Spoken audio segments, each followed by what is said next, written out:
Good morning बच्चों। आज के वीडियो में हम बात करते हैं विमाओं की सीमाएं, लिमिटेशंस ऑफ डायमेंशंस।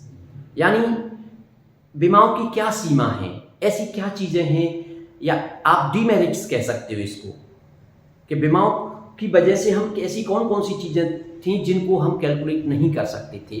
एक तो उस चीज को समझना है। दूसरा, जो पिछले वीडियो में मैं आपको क्वेश्चन करा रहा था, बहुत ही इंपॉर्टेंट वो टॉपिक था, उस पर मैंने बहुत सारे क्वेश्चन आपको कराए, डेफिनेटली आपने अच्छे समझ लिए होंगे। उसी पर बेस्ड एक न्यूमेरिकल और लिया है मैंने, इस न्यूमेरिकल को समझेंगे। तो सबसे पहले चलिए मैं बात करता हूं विमाओं की सीमाओं की।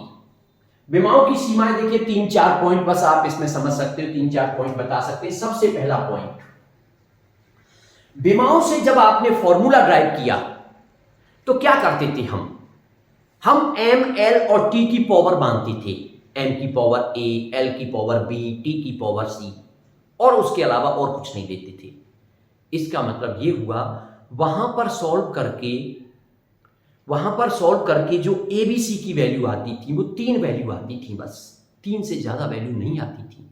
इसका मतलब विमाओं की ये कमी है कि अगर कोई फिजिकल क्वांटिटी 3 से ज्यादा क्वांटिटियों पर निर्भर करेगी तो उसका फॉर्मूला हम ड्राइव नहीं कर सकते विमाओं की सहायता से। ओके, यानी अगर यदि कोई भौतिक राशि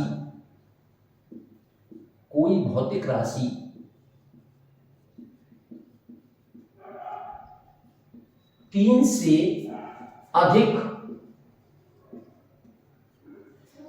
अधिक भौतिक राशियों पर निर्भर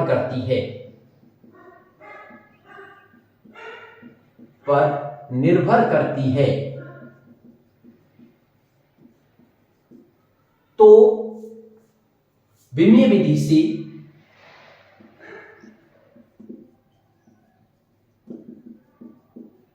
उसका सूत्र ज्ञात नहीं किया जा सकता।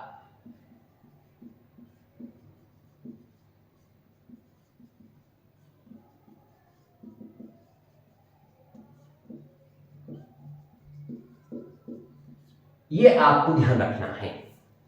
पहला पॉइंट हमारा हो गया कि अगर कोई फिजिकल क्वांटिटी 3 से ज्यादा भौतिक राशियों पर निर्भर करेगी तो उसका सूत्र हम विमीय विधि से ड्राइव नहीं कर सकते। हालांकि हो सकता है कोई न्यूमेरिकल आप ऐसा सॉल्व करते हुए देखो जिसमें 3 से ज्यादा राशियों पर डिपेंड कर रहा है, फिर भी उसको ड्राइव कर रहे हैं, लेकिन डेफिनेटली वहां फिर वो कहा गया होगा कि ये फिजिकल क्वांटिटी वो 2 पर एक साथ निर्भर करने की बात करेगा। जैसे वो ये कह दे कि मान लो कोई भी चीज है, मान लो हमारा विस्कस फोर्स है F is directly proportional to velocity gradient, यानी v अपॉन x या delta v upon delta x।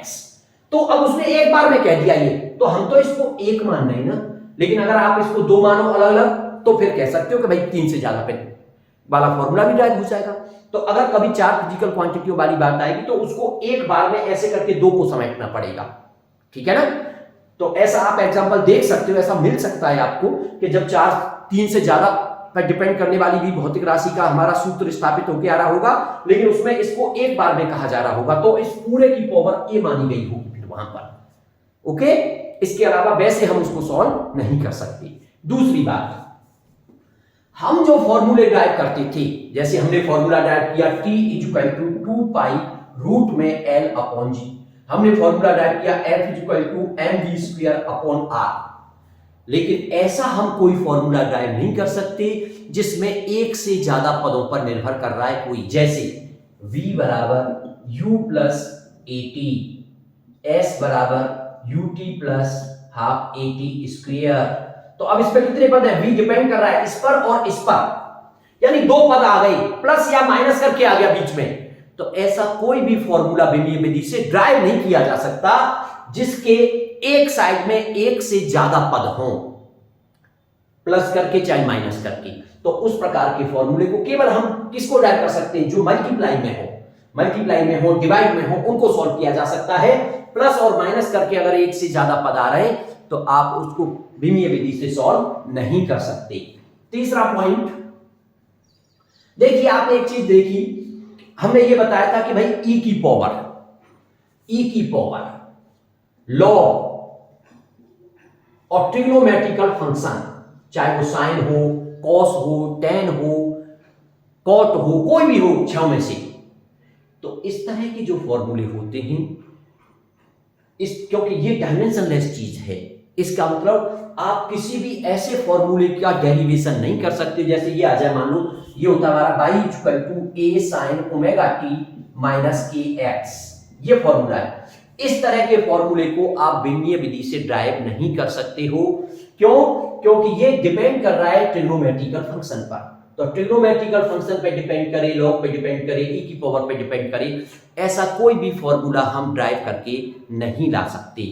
And चौथा और लास्ट पॉइंट, आपने देखा था कि हमारा ये वाला फॉर्मूला जब हमने सॉल्व किया था तो t इक्वल टू k और रूट में l अपॉन g सॉल्व होकर के आया था, लेकिन हमने k की जगह पर 2 पाई लगा दिया था। तो वो तो हमने अपनी मेमोरी के हिसाब से लगा दिया कि भाई ये फॉर्मूला हमने पढ़ा था इसलिए लगा दिया, लेकिन विमाओं की हेल्प से हम इस k के मान को नहीं निकाल पाए थे। तो कुल मिलाकर के चौथा जो पॉइंट है, हम ये कह सकते हैं कि इसमें जो कांस्टेंट होते हैं, कांस्टेंट जो होते हैं उनकी वैल्यू जो होती है उसे हम विमीय विधि से ज्ञात नहीं कर सकते। तो ये 4 पॉइंट आपको ध्यान रखने होंगे विमाओं की सीमा में, लिमिटेशंस में। पहला कि अगर कोई भौतिक राशि 3 से ज्यादा भौतिक राशियों पर निर्भर करती है उसके लिए फॉर्मूला ड्राइव नहीं कर सकते। दूसरा, जो कांस्टेंट होते हैं उनकी वैल्यू निकाल करके नहीं ला सकते। तीसरा, जिसमें एक से ज्यादा पद है, एक साइड में प्लस माइनस करके लिखे हुए हैं, उसके लिए फॉर्मूला ड्राइव नहीं कर सकते। चौथा, अगर किसी कोई e की पावर पे, लॉग पे या ट्रिग्नोमेट्रिकल फंक्शन पे डिपेंड कर रहा है तो उसके लिए हम फॉर्मूला ड्राइव नहीं कर सकते। ये है विमाओं की सीमाएं। अब मैं बात करूंगा, एक न्यूमेरिकल मैंने और लिया है उसी क्रम में जो हम उस दिन आपको बता रहे थे कि भाई इस तरह का एक न्यूमेरिकल और आप समझ लीजिए कैसे सॉल्व किया जाता है। वैसे आप लोग सॉल्व कर सकते हैं, कोई प्रॉब्लम नहीं है, मैंने बेसिक कॉन्सेप्ट आपका क्लियर कर दिया है, पर फिर भी हम आज के वीडियो में एक न्यूमेरिकल और लेके चल रहे हैं। उस दिन मैंने उसको नहीं दिखाया था, उसमें वीडियो बड़ा हो जाता। तो देखिए हमारा क्वेश्चन है p equal to alpha upon beta e की power minus alpha Z upon k theta. चलिए मैं यहां लिख लेता हूं क्वेश्चन को, p equal to alpha upon beta e की power minus k alpha Z upon k theta. अब पहली बात तो हमें इसमें पता होना चाहिए कौन सी चीज क्या है। तो p हमारा प्रेशर, दाब है, z डिस्टेंस है, थीटा टेम्परेचर है और k जो है वो वोल्टेज मान कांस्टेंट है। आप अच्छी तरह से जानते हो प्रेशर p की जो विमा होती है, दाब की विमा होती है m l की पावर -1 t की पावर -2।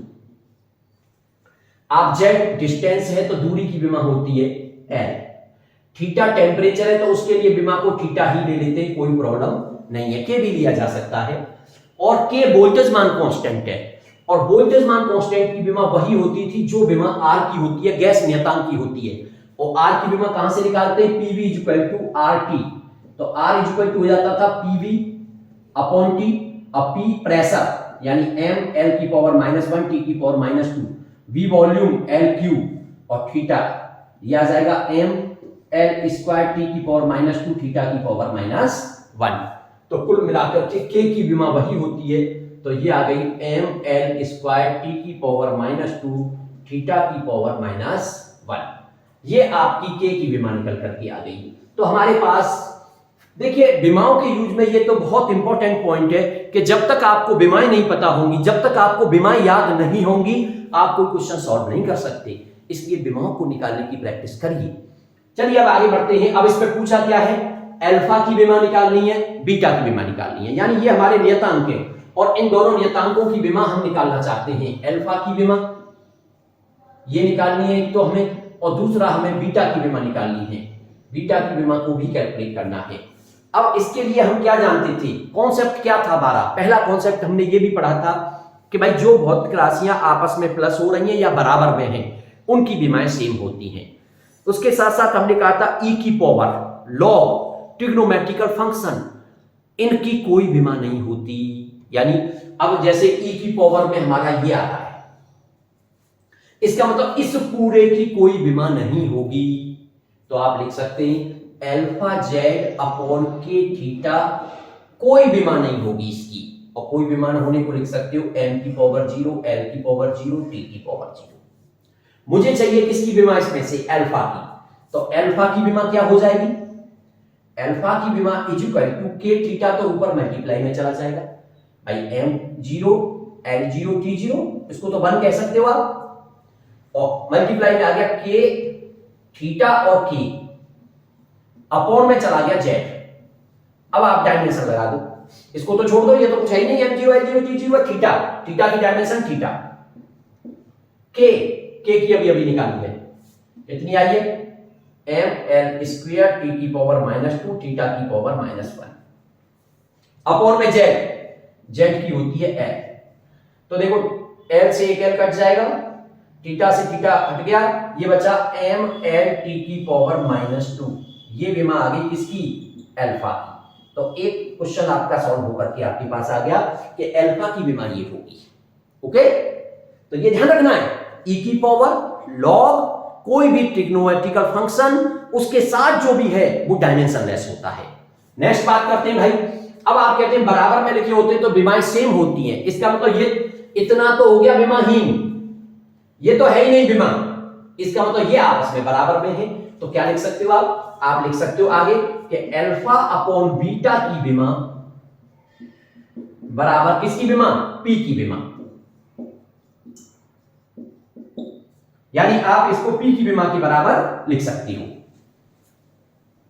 अब हमें किसकी चाहिए, बीटा की, भाई हमें तो बीटा की विमा चाहिए ना, क्योंकि अल्फा की हम निकाल चुके हैं, तो बीटा इधर चला जाएगा और P इधर आ जाएगा, बीटा क्रॉस में चला गया मल्टीप्लाई में, तो बीटा की विमा हो गई आपकी, बीटा की विमा इज इक्वल टू P इधर आ गया, तो अल्फा अपॉन P की विमा। ओके भाई, यहां से आपका ये इधर चला गया एक तरह से, तो अल्फा इक्वल टू क्या हो जाएगा, अल्फा नहीं हमें बीटा निकालना है, तो बीटा इक्वल टू क्या हो जाएगा, अल्फा अपॉन पी। अब अल्फा की विमा आपने निकाली है ml t की पावर -2, तो ml t की पावर -2, और p इज द प्रेशर, और प्रेशर की विमा क्या होती है, ml की पावर -1 t की पावर -2। क्या हो गया भाई, t की पावर -2 से -2 कैंसिल, m से m कैंसिल, l ऊपर जाएगा तो प्लस का हो गया l स्क्वायर, तो बीटा की विमा निकल करके आ गई एल स्क्वायर। तो इस तरह से आप कोई भी क्वेश्चन सॉल्व कर सकते हो इन टॉपिकों पर, और ये आपका विमाओं वाला जो टॉपिक वो कंप्लीट।